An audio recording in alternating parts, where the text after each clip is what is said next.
The sun is coming up, the house is quiet, and a new day is starting. We all know this feeling of waking up and getting out of bed. Meet Lily. She is standing right here in her kitchen, getting ready for the day ahead. Notice how she looks right now.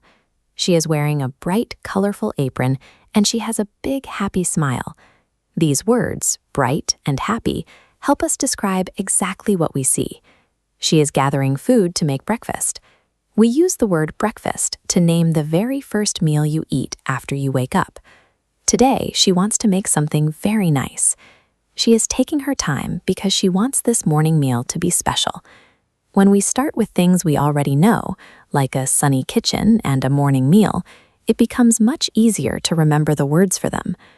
Let's watch exactly what Lily is doing to get that food ready. See the sharp edge of the knife moving down. This is the action of cutting. Lily cuts the vegetables to prepare them for the pan. Next, she steps over to the counter to make coffee. Watch the dark, hot liquid as it pours into her mug. You can see the steam lifting off the top of the mug. That steam tells us the drink is hot, and the rich scent filling the room tells us it is smelling good. Suddenly, the calm mood breaks. Mike walks into the kitchen looking confused. His hands are moving quickly as he searches through his pockets. When we name these movements, like cutting, pouring, or searching, we can clearly explain the things we do every day. Mike has a problem. He is worried because he cannot find his phone anywhere. Look at this diagram. When he left his phone inside the bedroom, we use the word in. If it's resting flat on top of the table, we say on. Or if it fell and is hidden beneath another object, we say it is under. But Mike stops searching the room. He reaches into his jacket and pulls out his hand.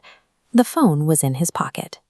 Using these specific words for locations helps Mike turn a confusing search into a quick solution.